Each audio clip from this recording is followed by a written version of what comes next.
Hello, campers. Grab your marshmallows and gather around the true crime campfire. We're your camp counselors. I'm Katie. And I'm Whitney.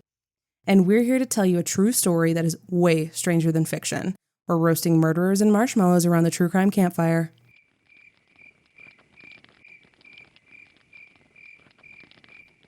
In last week's episode, young nurse Rozanne Gailiunas was brutally murdered while her young son slept in the room next door. Suspicion initially fell on both her estranged husband Peter and her new boyfriend Larry Aylor, but evidence was thin on the ground and the case went cold. 3 years later, Larry was the target of a botched assassination attempt, but had trouble getting the police to take it seriously. No one connected this shooting to Rozanne's death. Then, out of the blue, a mysterious woman called investigators and laid the blame for Rozanne's murder at the feet of her menacing husband, Bill Garland. This mysterious caller turned out to be Carol, the eldest sister of Larry Aylor's wife, Joy. And she said Joy was behind the whole thing. This is part 2 of Bound by Hate, the murder of Rozanne Gailiunas.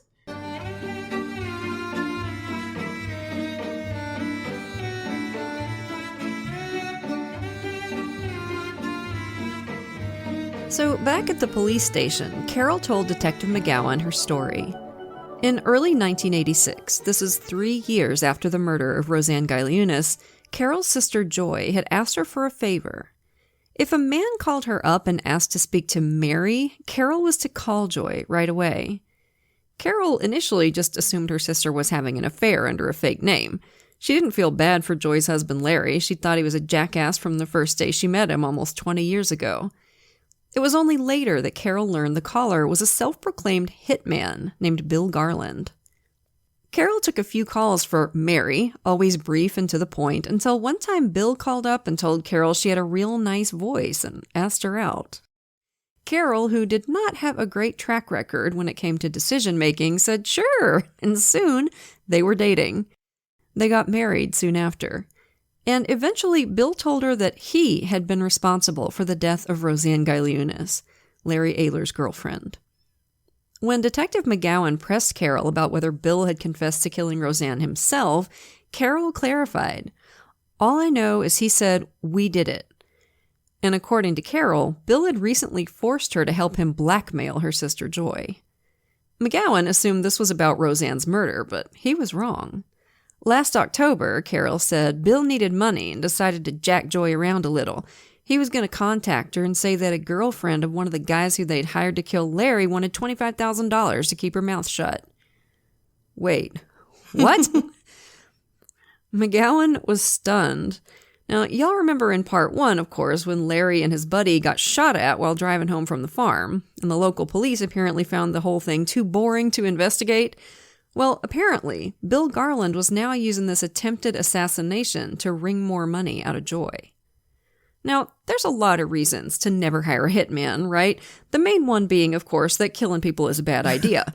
Another one is that, as we've seen plenty of times, there's a pretty good chance your hitman is going to turn out to be a cop wearing a wire.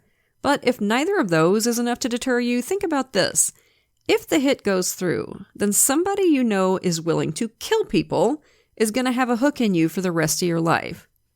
By the way, like last time, we're taking the direct quotes from Carlton Stour's book Open Secrets, which was one of our sources for this case. Okay, so blackmail plot. Initially, Bill sent Joy a creepy note. "I'm coming for a visit. I'm strapped for money. Think you could loan me $25,000? Would you and your son like to come visit me?" The note was signed Rozanne Gailiunas. Ugh. Imagine you had somebody whacked and now you get a note like that. Joy, of course, freaked out. She'd originally been in touch with Bill 3 years earlier by a guy named Carl Noska. According to Carl, Joy told him she wanted somebody scared. Now, y'all never get involved in scaring somebody for money, okay? Because it seems like 9 times out of 10, the somebody's going to end up dead. Anyway, now that she was getting creepy letters from Rozanne, Joy was convinced that Carl Noska was the one trying to blackmail her. So she called up Bill Garland and told him she wanted Carl dead. Which was pretty ironic, Bill thought, seeing as how he'd sent the letter himself. Carl Noska had nothing to do with it. Bill thought this was hilarious, and he told Joy, sure, I'll look into it. A few days later, he called Joy back. I found out what's going on, he told her. The note wasn't from Carl. It was from the girlfriend of one of the guys she'd hired to try and kill Larry. Bill didn't mention, of course, that he'd made up this woman out of thin air. Joy's reaction was the same. She wanted this entirely fictional bitch killed. Toot sweet. And in case Bill needed convincing, she said the note threatened to expose his involvement too. It didn't, Bill knew, because he'd written it. Oh, bless her heart. I know. For a few weeks, Bill had fun sending more creepy notes to scare Joy. One said, "I'm coming to visit soon. Think you need to have the same kind of rest I'm having. R. Gailiunas." Bill, you absolute scamp. I'm not sure you're supposed to have this much fun trying to blackmail somebody. Eventually, Bill told Joy he could have the blackmailer killed, but it would cost her $25,000. What a coincidence.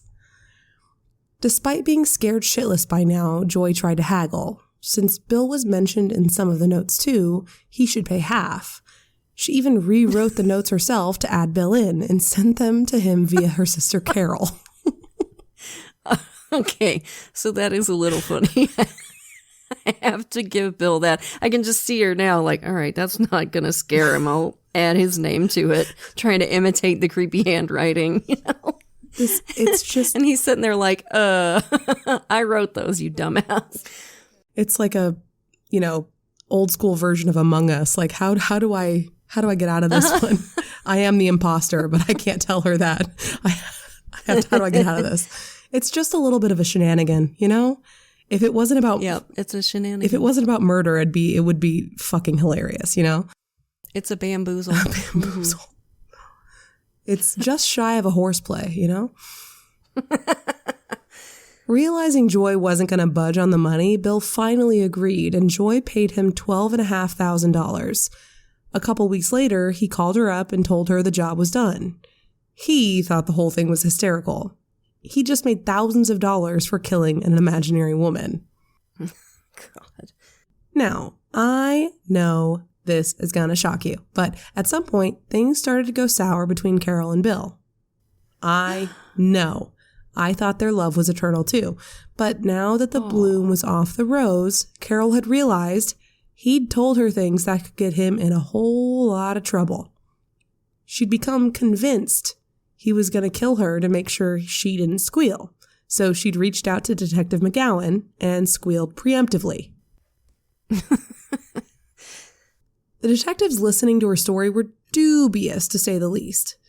It sounded bonkers, putting calm, classy Joy Ayler at the center of a web of intrigue and murder, and a couple of them had recognized Carol as someone who'd made a bunch of weird police reports in the past and who was suspected of staging burglaries and small house fires for insurance money.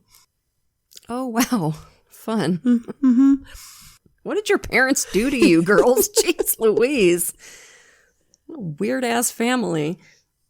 Also, Carol's frenetic affect definitely suggested someone who was a few fries short of a Happy Meal. This was not a reliable witness. They were shaking their heads, but then she mentioned something that perked up their ears. One of the things she and Bill had done to shake Joy up, she said, was put a dead fish in Joy's mailbox. McGowan knew from Larry Aylor that Joy had actually found a dead fish in her mailbox, and it certainly wasn't public knowledge. Could there really be something to Carol's bizarre story? Carol was 2 years older than her sister Joy and had a rebellious, hot-tempered streak that made her clash with her parents a lot growing up. Not all the trouble she got into was her own fault, though. When Joy was 6 years old, she'd set the closet in an upstairs bedroom on fire. Oh, McDonald triad, hello. Mm-hmm. Carol would insist this was an accident, and maybe it was, but we've seen young kids deliberately start fires before. That's why it's part of the triad. Animal cruelty, bedwetting past age 6, and fire setting. Yep. Anyway, once their parents put out the fire, a weepy Joy said it was Carol who'd started the fire, and it was Carol who got punished for it. Oh, wow. After high school, Carol had begged her dad to pay for college, and then almost immediately dropped out. A couple years later, when Joy wanted to go to school, Henry Davis refused to pay, having already been burned once. He was a millionaire by this time, and Joy's anger should have been directed straight at her skinflint daddy, but instead, she blamed Carol. After a 7-year marriage imploded, Carol was single with a 2-year-old daughter. She asked her parents to help out. After all, they were more or less raising Larry and Joy's young son Chris while the two of them worked. But no dice. Her mom told Carol that 2 young children would be too much for their maid to handle. Yeah, take a minute to roll your eyes at that. Carol's parents would eventually be so concerned for their granddaughter's welfare that they'd move her in and essentially raise her as their own. But to Carol, that initial message was clear. Joy was the favored child and got all the special treatment. The timeline isn't quite clear, but those grandparental concerns might have been related to Carol voluntarily committing herself for psychiatric treatment in the 70s and then having outpatient therapy for years afterward. She'd had problems with her mental health her whole life, and by the 80s, she'd recognized that her critical, argumentative relationship with her family wasn't helping one bit, and good for her for realizing that, you know? For years, she only saw her family for a few hours over Christmas dinner, and then she stopped even coming to that. So she'd been surprised when Joy called out of the blue in January of 1986. "What do you know about Larry?" Joy asked. "You know I don't like him," Carol said. "I never have." This was evidently exactly what Joy wanted to hear. "Can you come over?" she said. As they walked around Joy's neighborhood, she filled Carol in on the drama in her life over the past few years. How Larry had left her for another woman, who had then been brutally murdered, and then he came crawling back. Carol had been so out of touch with her family that all this was news to her. Joy told her she'd become convinced Larry had killed Rozanne Gailiunas, and that he'd kill Joy too if she tried to leave him. "Do you know somebody who can scare Larry?" Joy asked. "If he's afraid somebody might hurt him, he'd leave me alone." A couple weeks later, Joy told Carol she'd found someone herself and arranged the whole Mary business. In his office, to test Carol's improbable story, Detective McGowan pushed his phone across the desk to Carol. "All right, call Joy. See if you can get her to talk about it." So Carol did. "We've got a problem," she said over the phone. "What are you talking about?" Joy said. "I'm very busy right now. I have people coming over for dinner." "Joy, we've got to talk." Then there was a pause, and Joy whispered, "Is this about Larry?" "Yes," Carol said. "I'll call you back later," Joy said. Now, there was nothing there that could cause Joy Ayler much trouble in a courtroom, but she'd sounded sketchy as hell. McGowan started to think Carol might be telling the truth, at least mostly.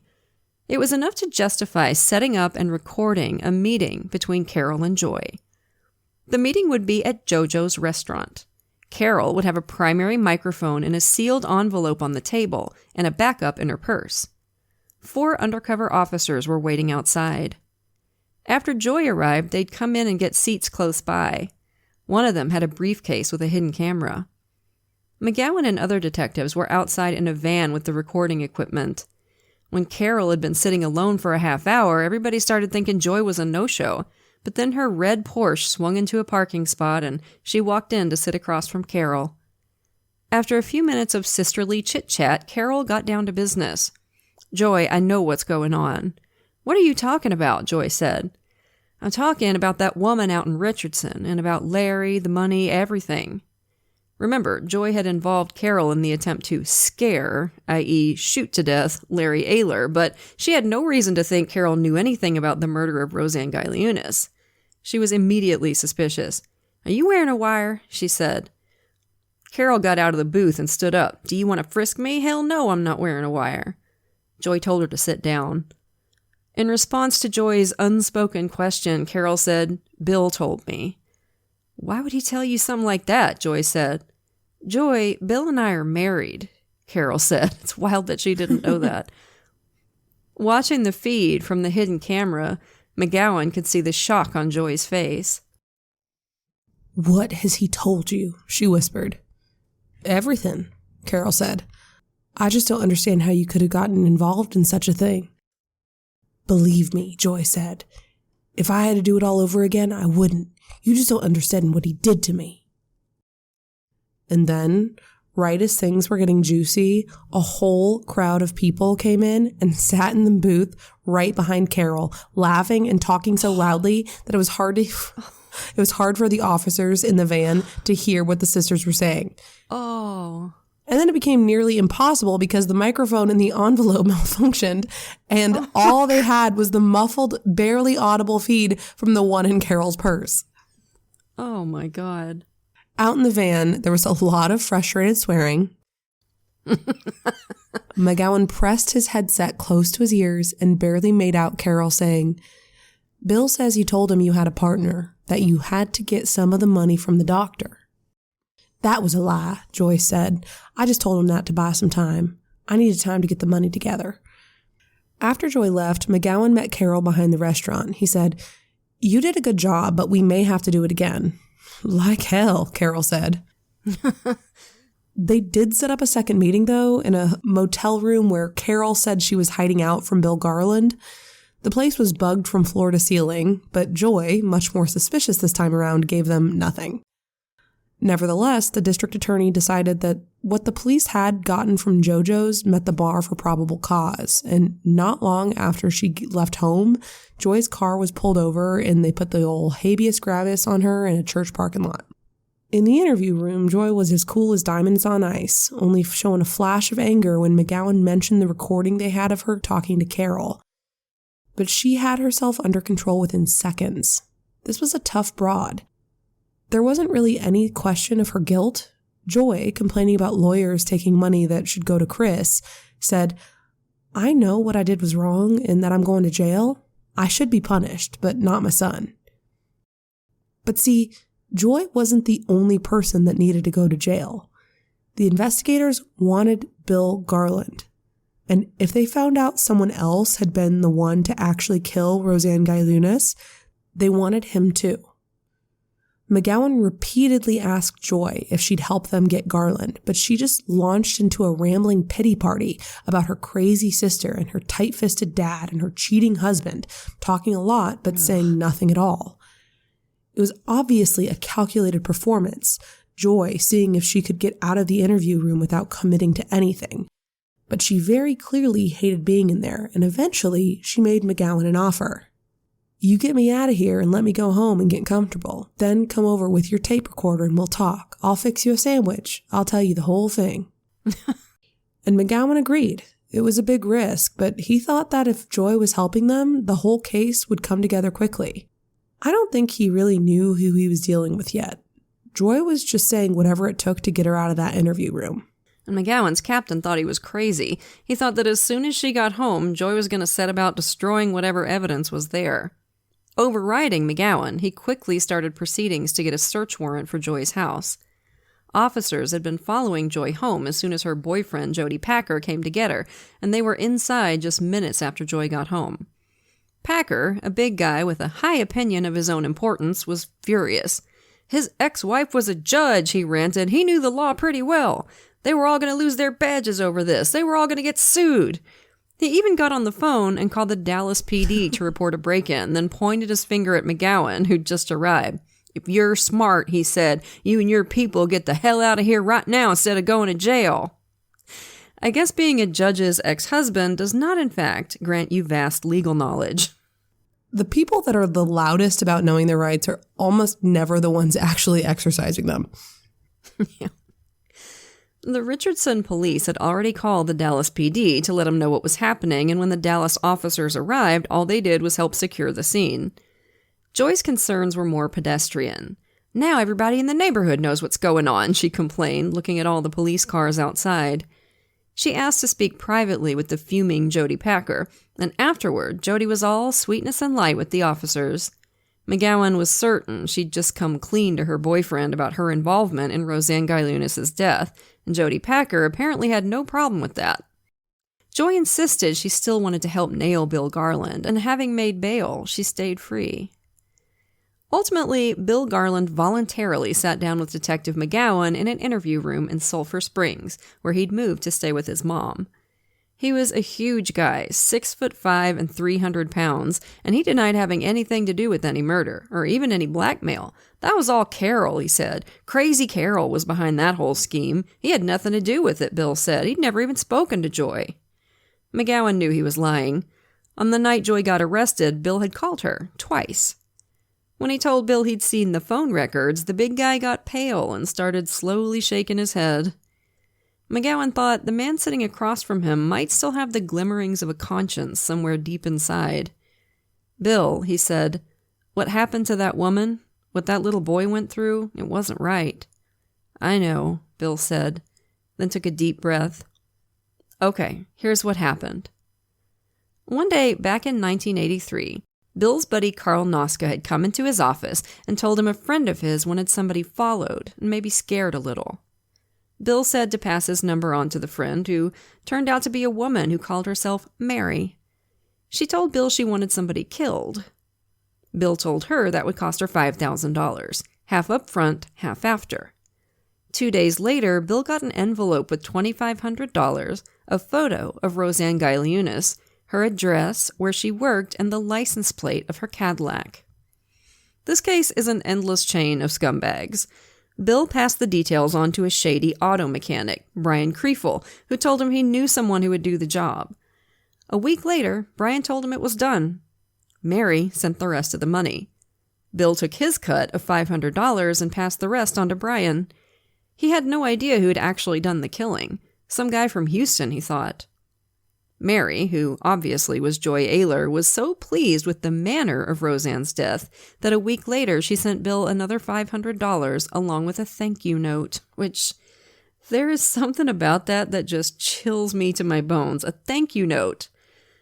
There's such sort of southern gentility about it, but with this absolute horror at its core. And you remember how Rozanne was killed. I mean, it was absolutely brutal. Yeah. And she was just delighted about it. Gave him a bonus. A thank you note to your hitman. That's unbelievable. Yeah. Unbelievable. That's joy. That's joy. That's joy. Bill said he'd heard nothing else from Mary until 1986 when she'd called and said she wanted somebody else taken care of. Bill laughed and asked if she was planning on killing everyone in Dallas. She said no, but there would be 5 more after this one. Jeez. Ain't that always the case? They always have a list after the first one. I know, yeah. Joy would later tell Carol, whose name was probably on the hit list, that this was just a bargaining tactic. She thought she could get a better deal if she bought in bulk. This was bullshit because when Bill told her the price had gone up to $10,000, Joy didn't hesitate 1 second. She mailed $5,000 to him along with a photograph of Larry Aylor, places he often went, and descriptions of his various vehicles. Wow. Once again, Bill got in touch with Brian Kriefel, who told him he'd get in touch with his man in Houston, but dang. According to Brian, that guy had been killed by police.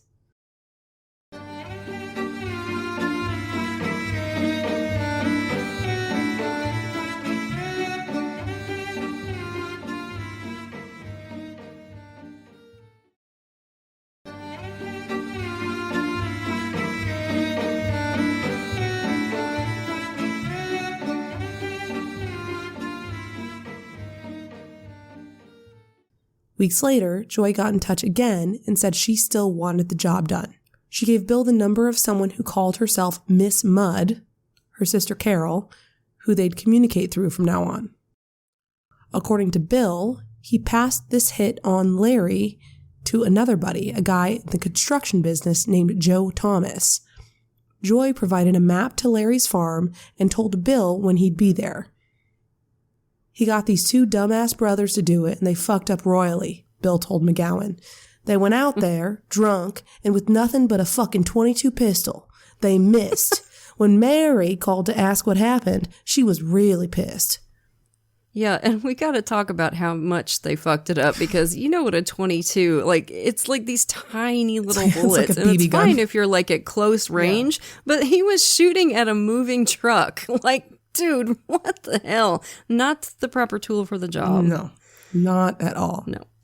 It was clear to Bill that his only chance of avoiding heavy prison time was to help investigators get their paws on everyone else involved in Rozanne Gailiunas' death. He wasn't arrested, not yet, because investigators thought if word got out Bill was in custody, everyone else involved would scuttle off into the shadows like cockroaches. It was easy to track down Joe Thomas, a Vietnam vet who was now frail and nervous, and he came into the police station with an air of resignation when he heard they were looking for him. He said Bill Garland told him a wealthy family wanted to kill someone who'd been sexually abusing their young daughter. Nice. Thomas asked 2 brothers who worked for him, Buster and Gary Matthews, if they'd be interested. They didn't hesitate. Sure they were. Buster and Gary were 2 good old boys who, like the song says, had been in trouble with the law since the day they was born. Think of the Dukes of Hazzard if they used meth and didn't bathe. Which is probably what the Dukes of Hazzard would actually be like IRL. Very true. Very true. As we saw in the last episode, Buster and Gary were terrible assassins. The cops set up a meeting with Buster where he came clean about his involvement in the attempt on Larry Aylor's life. "What happens now?" he said. A detective said, "You'll eventually be arrested and indicted for attempted capital murder." "Gary was the one who fired the shots," Buster said. The police let Buster go for the moment so he could set up a meeting with his brother Gary, but Tweedledum and Tweedledipshit chose to flee, running off to camp out in one of the national forests of New Mexico. There, they attacked someone camping near them, tying him up and zipping him inside his sleeping bag before stealing the guy's truck. Oh my God. Well, they weren't any better at tying knots than they were at shooting people, though, and the victim wriggled free and got in touch with the park police. Matthew's boys were stopped before they even got out of the forest. Buster gave himself up, but Gary fled into the woods. It gets cold at night up in the New Mexico mountains, and the next morning, Gary, shivering and turning blue around the edges, turned himself in to a park ranger. The Matthews boys would spend most of the rest of this story in a New Mexico jail on charges of kidnapping and auto theft. Great choices all around, boys. Excellent work.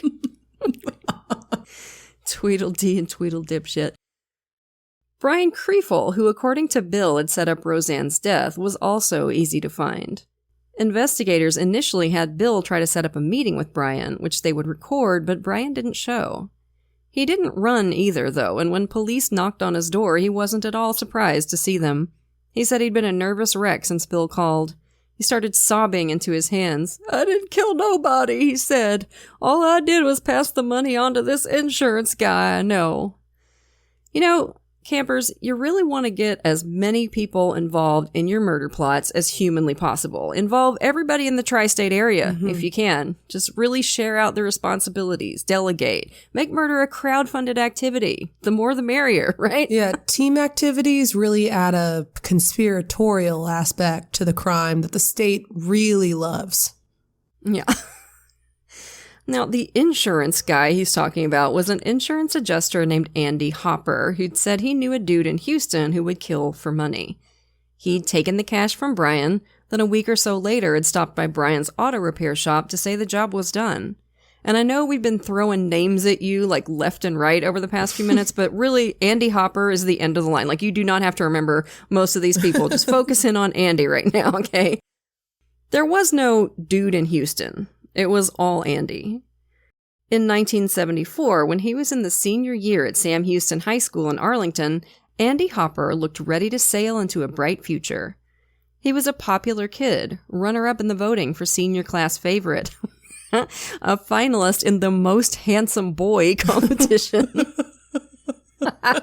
which I died laughing at the first time I saw Most Handsome Boy competition. Most handsome boy. On the golf team, and in the thespian club. He was bright, well-liked by his teachers. He did have a reputation as kind of a bullshitter, the kind of guy who, if he told you a story, you'd get the truth by dialing back whatever he said by about 50%. But he was polite and open. Everybody, it seemed, liked Andy. After high school, he enrolled in the Southwestern Assemblies of God College, aiming to be a minister.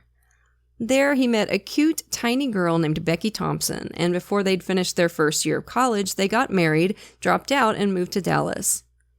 Andy's dad had an auto repair shop, and all through high school, Andy had worked summers there. He was good at it, and especially good at dealing with customers, so his dad hired him. A couple years later, right after his 21st birthday, a Ford dealership in Houston hired Andy to manage their body shop. The Hoppers got a house, had a daughter, went to church. From the outside, they seemed like a happy young couple on their way up. Behind closed doors, Becky's life had turned into a nightmare almost as soon as they were married. Andy was all smiles to the outside world, but at home, screaming fits of rage were an everyday part of life. Every morning, she had to lay out his clothes in a particular order.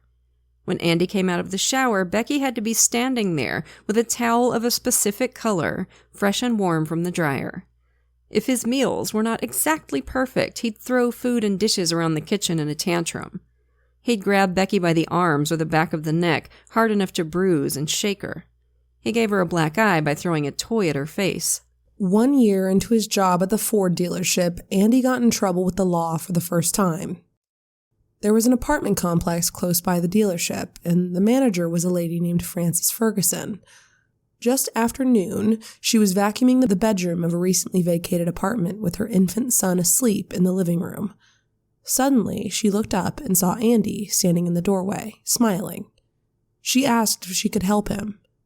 Andy unzipped his pants and took out his dick. Scared, Frances charged past him, picked up her son, and raced for the office. Looking out, she saw Andy casually heading for the parking lot, and her panic flipped to anger. She hurried to her own apartment, got her gun, and chased after him. Andy was just getting into his car when Frances pointed the gun at him and yelled, "You want to come back and try that again?" Which, hell yeah. Hell yeah. Terrified, Andy got out of his car and ran. Frances took down his license plate and called the cops. Andy was convicted of a Class C misdemeanor and fined. His wife Becky had to borrow money from her parents to pay for it, but of course she didn't tell them what the fine was for. Class C frickin' misdemeanor and fined. Mm-hmm. God almighty. You know, it really amazes me sometimes. And of course, this is back in the 80s or the 70s or whatever. So, but you know, a lot of times we see similar shit today, and it just really shows you that there's a lack of understanding on an atomic level of how behaviors like that escalate and what they escalate to. Like, that shit has to get shut down, and we just don't do it. It's just like a slap on the wrist a lot of times. Especially because of the particulars of this case. Like, he passed a sleeping infant and cornered her in a vacant apartment. That's a level of predation that is indicative of something that'll escalate. Yeah, for sure. Andy insisted to her that the lady in the apartment complex had made the whole thing up. Who knows whether Becky believed him? By now, she wouldn't dare contradict him. That wasn't the only secret behind the all-American church-going facade. Apparently, Southwestern Assemblies of God College was quite the hotbed of weed and screwing around, and Andy kept both those habits going into his marriage.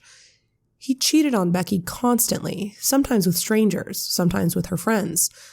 Most lunch breaks at work, when he wasn't flashing apartment complex managers, he was having sex behind Becky's back.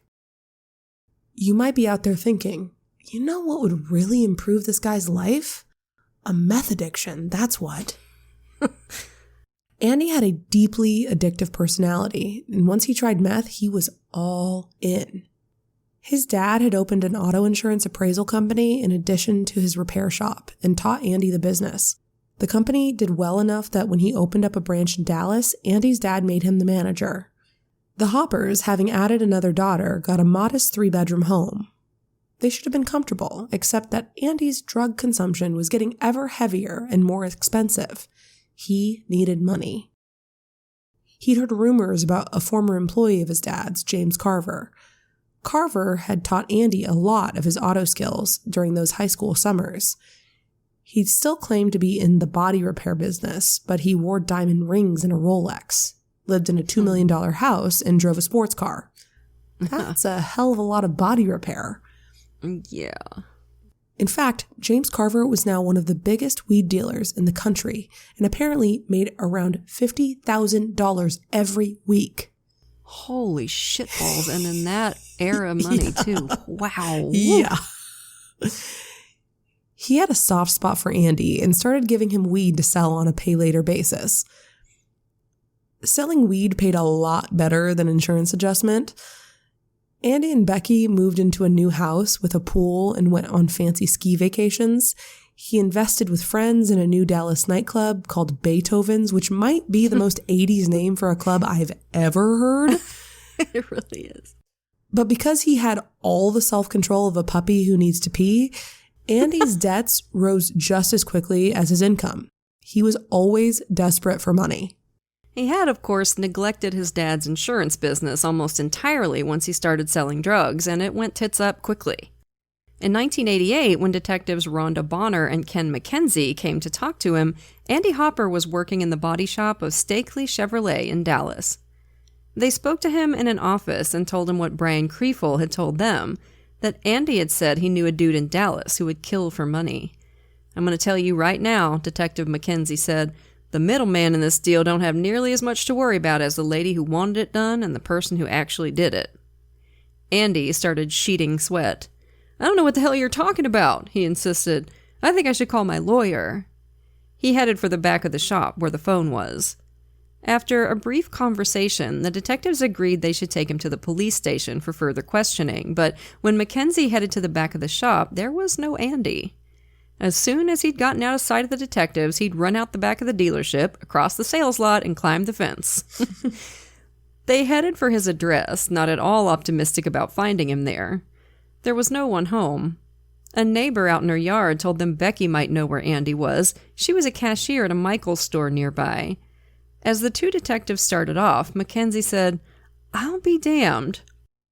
He'd just remembered that he'd been on this street before, had in fact met Andy Hopper before. 4 years earlier, in 1984, a guy named Glenn Johnston had stopped by the Richardson Square Mall to buy a birthday card from a place called the Card Cage.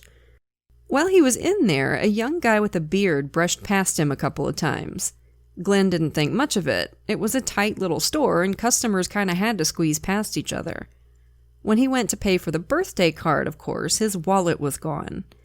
It had had $40 in cash and $200 in traveler's checks, as well as his driver's license, an ATM card, and some pictures of his wife and kids. Glenn hadn't gotten a good look at the guy in the store, and he figured it was futile to report the theft to the cops. He was probably right. I'm guessing the police response would have been a whole lot of nothing. But he hoped somebody might find the wallet and he'd at least get his pictures and driver's license back. And sure enough, 2 days later, someone called up to tell him they'd found his wallet in the mall. Glenn asked if he could come pick it up. "I thought maybe there'd be a reward," his caller said. Glenn told him he could keep whatever cash was in the wallet. "There's not any cash. I'll be back in touch," the guy said. The next day, he called again and told Glenn to give him his ATM code, saying, "I'll get the reward myself." After some back and forth, the startled Glenn gave a fake number. Not long after, he got another call, and now even the slight pretense of friendliness had gone. "You lied to me. What you need to think about is the fact that I've got all kinds of fucking information about you. I know where you live, where you work, where your wife works, and what your kids look like." What he wanted was for Glenn to meet him and endorse the traveler's checks over to him. He gave Glenn some time to think it over, and right away Glenn called the Richardson PD. They told him to go ahead and set up the meet. Undercover officers would be waiting there to swoop in when the creep showed up. That evening, the thief called Glenn and told him to go to the Lockman's Plaza shopping center where there was a lot of construction. There was a stack of bricks at one particular corner of the parking lot. The thief would leave the checks there, along with a note telling Glenn how to endorse them.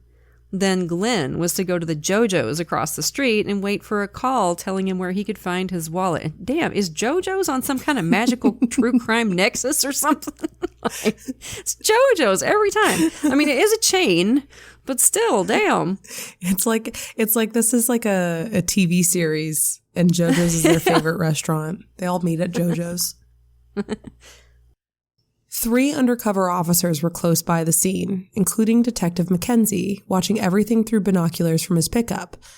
2 other officers followed Glenn as he drove over. Glenn found the brick and the checks, along with a card telling him to make them out to A. Hopper. Glenn scribbled nonsense instead of a signature, then drove over to JoJo's.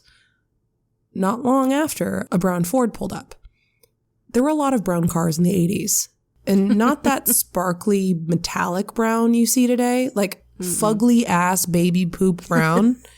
It was a strange time. I don't My parents get the had appeal. one of them. I remember it vividly. It was exactly baby diarrhea brown.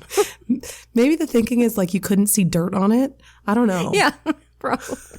And they also, some of them had that freaking weird, like, fake wood paneling, which I always thought was a bizarre idea for a car. But you do you, 80s car designers, I guess.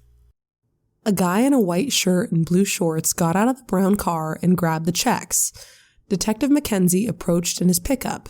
Andy Hopper saw him, made him for a cop immediately, jumped back into his Ford and hit the gas, racing for the parking lot exit.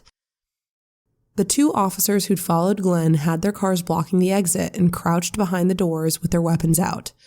Andy swerved right, bumped fast over the sidewalk, and was on the road. Mackenzie raced after him, sometimes getting up to 80. When he pulled alongside Andy, Andy swerved over and tried to run him off the road.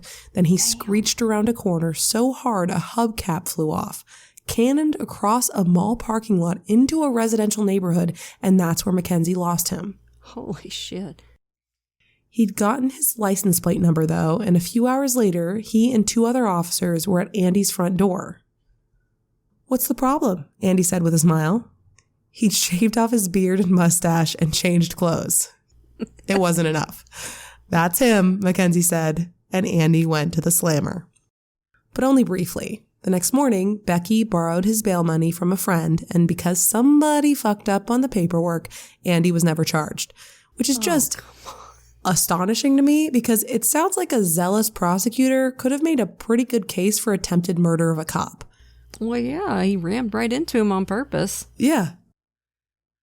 Okay, so back to 1988, when detectives Mackenzie and Bonner showed up at the Michael store to talk to Becky Hopper. She recognized Mackenzie right away and clammed up. Bonner took Becky to get a cup of coffee, probably at a JoJo's, and laid out the kind of trouble Andy was in. Becky refused to believe her husband could be involved in a murder, but after an hour, she told Bonner that Andy had an old high school buddy in Houston called Calvin Hobson, and Andy never stopped talking about all the shady, badass shit Calvin was involved in. When Andy had taken money for the hit on Rozanne Gailiunas, remember, he said his buddy in Houston would be interested. Mm-hmm. Now the detectives needed to find Calvin Hobson, although actually, no, they didn't, because he called them just a couple hours later. He'd just spoken to Becky, and he was mad enough to spit nails at having his name tied up with a murder plot. I don't know what the hell's going on up there, but I want this mess cleared up right now. I'm taking the next flight out. When Detective Bonner asked how she'd recognize him, Cal said, "I'll be the best-looking son of a bitch walking off the plane." Just a couple hours later, the best-looking son of a bitch who walked off the plane was in Detective McGowan's office. "I've never hurt anyone in my life," he said. "I'm a con man. 3-card money, pigeon drops, that sort of shit. I don't hurt people. That is not my thing." He and Andy hadn't been real close. They'd smoked weed together sometimes. Andy had tried to rope Cal into selling drugs for James Carver, but Cal refused. He hadn't heard from Andy for years. McGowan believed him, and when he suggested Cal arrange a meeting with Andy while wearing a wire, Cal agreed. He called Becky on McGowan's phone. "You tell him I'm coming to Dallas tomorrow night to get this straightened out. I'll get in at 7. I'll meet him in the airport lobby by that big statue of the Texas Ranger." Andy was hiding out in a Comfort Inn, drinking all day and calling friends to try and borrow money. Becky had a girlfriend over to keep her company when Andy called, drunkenly rambling about how sorry he was to have hurt her and how he had a gun and was thinking about shooting himself. After hanging up, Becky went back to sitting beside her friend on the couch. "He says he's thinking about committing suicide," she said. She paused for a while, thinking, "I hope he does," she said. Dang, Becky's pissed. Andy did meet Cal in the Dallas airport, but it was a bust. He apologized for dragging Cal's name into this business, but was also suspicious. "Are you wearing a wire?" he said. "We could do a drinking game with how often somebody says, 'Are you wearing a wire?' in this case. It's all over the place. So many wires." "So are you wearing a wire?" he said. "Let's go into the bathroom. You prove to me you aren't wired and I'll tell you the whole thing." Cal, of course, was wired. "Fuck that," he said and marched away. Ken McKenzie, for one, was increasingly convinced that Andy was the person who had killed Rozanne Gailiunas, but Detective McGowan still thought Andy might just be another link in the chain to the real killer.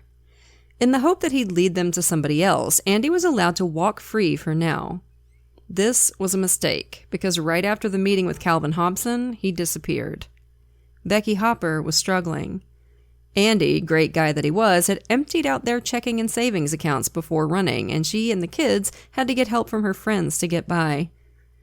Among these friends was Linda Whitaker, a pretty brunette waitress at Beethoven's nightclub. She was a rock for Becky, always by her side, always helping around the house. 2 weeks after Andy vanished, investigators got a call from Linda. She wanted to talk to them about her boyfriend, Andy Hopper. She broke down in tears as soon as she sat down in the police station interview room. I love him and he loves me. Linda had been having an affair with her friend's husband for months and was still regularly in touch with him. She'd only been staying so close to Becky so she could learn what Becky knew about the investigation and pass it on to Andy. She'd actually helped Andy leave town, driving him to Oklahoma City. And now he wants me to come see him, she said. She didn't know where he was. Andy would call back and tell her. She didn't believe he could be involved in any murder, but she was worried about him and agreed to tell the police where they'd meet and to wear a wire. A couple days later, Andy called and told her to fly to Boise, Idaho on Saturday morning. Detective McGowan flew up with the nervous Linda, coaching her all the way. Boise police had been told what was happening and had already clocked Andy arriving at the airport on a motorcycle. In the terminal, McGowan watched as a smiling Andy greeted Linda and kissed her, then pointed to the exit. At a Holiday Inn, McGowan and some very uncomfortable surveillance officers from the Boise PD listened to Andy and Linda have lots of loud and enthusiastic sex in the room next door. Ugh, God, so awkward. They didn't hear much else all weekend, because Andy made a point of turning the TV up real loud whenever he and Linda talked. It wasn't till the visit was almost over that Linda turned down the TV and asked Andy to tell her the truth. Did you kill that woman? She said. No, I didn't, Andy said, but I did take some money. I'm involved, but I didn't kill her. This seemed to confirm McGowan's picture of the case, and that was why he didn't arrest Andy there and then.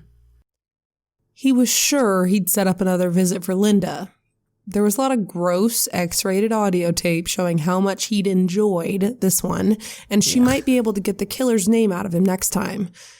What he didn't know was that as they rode back to the Boise airport, Linda had put her mouth by Andy's ear and told him the police had been watching and listening to them the whole weekend. She said he should leave town right away and ditch the motorcycle.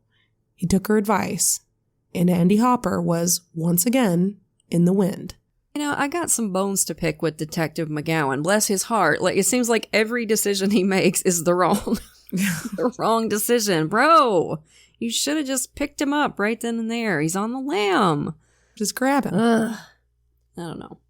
I feel like setting up a conjugal visit for a for a fugitive is like not a great idea. I don't know You know why. what else just friggin' blows my mind about that is that Linda knew that room was bugged and was still perfectly willing to just bang his brains out loudly while these men were in the next room listening. She was probably enjoying it. She's probably a freak. Exhibitionist? Yeah. Back in Dallas, meanwhile, the DA finally decided that it was time for indictments and arrest warrants to start flying. Joy Ayler's red Porsche was located outside her parents' house, and police waited till she got in the car before blocking her. Mrs. Ayler, McGowan said, you are under arrest. You've been indicted on 5 felony counts related to the murder of Rozanne Gailiunas and the attempted murder of Larry Aylor.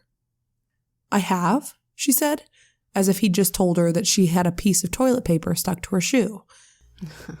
She stayed cool and calm all through her one night in jail before being released on a $140,000 bond. She hadn't answered any questions except to confirm that Dr. Gailiunas had nothing to do with his wife's death. It was clear she found the detective's continued pursuit of the doctor kind of amusing. She was, anyway, back in her comfortable home within a day of her arrest, and there was no indication at all that she would soon lead the police on a chase that would make Andy Hopper's flight from the law look like child's play. But as I'm sure you've probably guessed by now, you're going to have to wait till next week to hear about that. We got one more part coming, y'all. There was just too much juicy stuff to cut out, and believe me when I tell you, it's going to be worth it, okay? Now, before we go, don't forget that tickets for the Crime Wave True Crime Cruise go on sale today, February 7th. You have to have your fan code to buy tickets, so if you haven't already, visit crimewaveatsea.com/campfire to get your fan code and secure your spot to see us, Last Podcast on the Left, Scared to Death, and Sinisterhood, November 3rd through 7th. That's crimewaveatsea.com/campfire. It's going to be a friggin' blast. So that was a wild one, right, campers? You know, we'll have the finale for you next week. But for now, lock your doors, light your lights, and stay safe until we get together again around the True Crime Campfire. And as always, we want to send a grateful shout out to a few of our lovely patrons. Thank you so much to LED Recording, or possibly LED Recording, I'm not sure which, Victoria, Beverly, and Ashley. We appreciate y'all to the moon and back. And if you're not yet a patron, you're missing out. Patrons of our show get every episode ad-free, at least a day early, sometimes even 2, plus tons of extra content, like patrons-only episodes and hilarious post-show discussions. And once you hit the $5 and up categories, you get even more cool stuff. A free sticker at $5, a rad enamel pin or fridge magnet while supplies last at $10, virtual events with Katie and me, and we're always looking for new stuff to do for you. So if you can, come join us at patreon.com/truecrimecampfire. For great TCC merch, visit the True Crime Campfire store at spreadshirt.com.